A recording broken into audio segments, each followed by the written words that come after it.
بسم اللہ الرحمن الرحیم۔ حدیث نمبر 329، 30 اور 31۔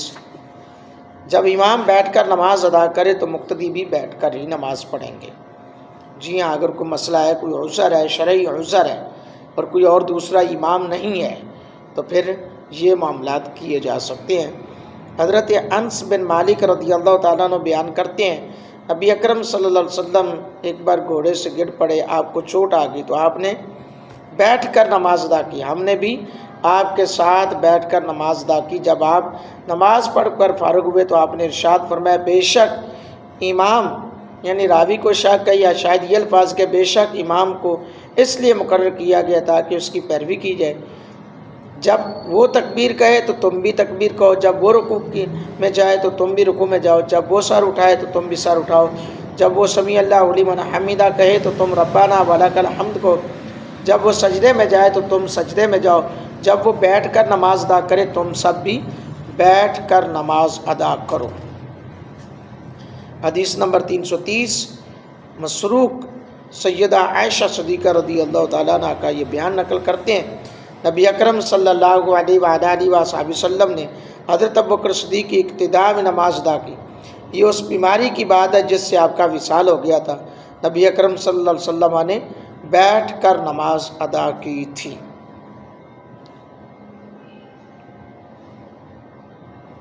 اللہ اکبر۔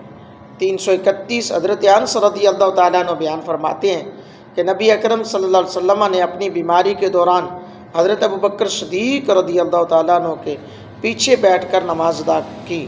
آپ نے ایک کپڑا اوڑھا ہوا تھا۔ اللہ اکبر۔ حضرات گرامی قدر، امام کا بیٹھ کر نماز ادا کر رہے تو مقتدیوں کا بیٹھ کر اقتداء کرنے کا مسئلہ ائمہ کی بارگاہ میں لے کر چلتے ہیں کہ ائمہ مجتہدین کیا فرماتے ہیں۔ تمام فقہا کا اس بات پر اتفاق ہے کہ امام اور منفرد فرائض بیٹھ کر نہیں پڑھ سکتے، کیونکہ قیام فرض ہے اور اس کے بغیر نماز مکمل نہیں ہوتی، البتہ نوافل بیٹھ کر پڑھے جا سکتے ہیں۔ اگر امام کسی عذر کی بنا پر بیٹھ کر نماز پڑھا رہا ہو تو مقتدی کس طرح اس کی اقتداء کریں گے، اس مسئلے میں ائمہ کرام کا اختلاف ہے۔ حضرت امام مالک، حضرت امام محمد رحمۃ اللہ تعالی علیہ کا موقف ہے کہ امام قائد کی اقتداء کسی صورت میں بھی جائز نہیں، نہ قعود کی حالت میں اور نہ قیام کی حالت میں۔ البتہ ایسے معذور مقتدی جو قیام کی قدرت نہ رکھتے ہیں وہ امام قائد کی اقتداء کر سکتے ہیں۔ اللہ اکبر۔ ولا یؤمن احدکم، اس کی انہوں نے ولا یؤمن رجل بعد جالسا کی روایت دلیل دی۔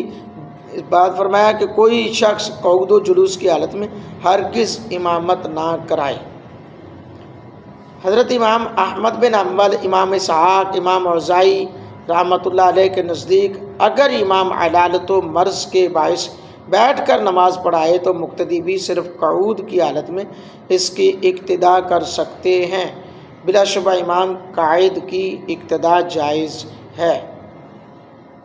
اللہ۔ حضرت امام اعظم ابو حنیفہ رحمۃ اللہ علیہ، امام شافعی، امام ابو سفیان ثوری اور امام ابو یوسف رحمۃ اللہ علیہ کے نزدیک امام قائد کی اقتداء صحیح، البتہ غیر معذور مقتدی حضرات بیٹھ کر اقتداء نہیں کر سکتے بلکہ کھڑے ہو کر نماز ادا کریں گے۔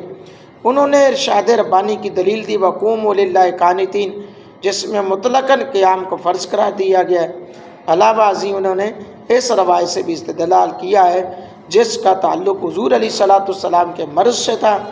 اس میں تصریح ہے، آپ نے بیٹھ کر نماز امامت کرائی جبکہ صحابہ کرام نے کھڑے ہو کر اقتداء کی۔ یہ بات واقعی صحیح ہے۔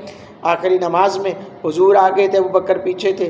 حضور ابوبکر کو یوں لگ رہا تھا جیسے حضور ابوبکر کو نماز پڑھا رہے ہیں اور ابوبکر سب کو نماز پڑھا رہے ہیں۔ اللہ والرسول عالم بالصواب۔ اللہ تعالیٰ ہم سب کا حامی و ناصر و آمین۔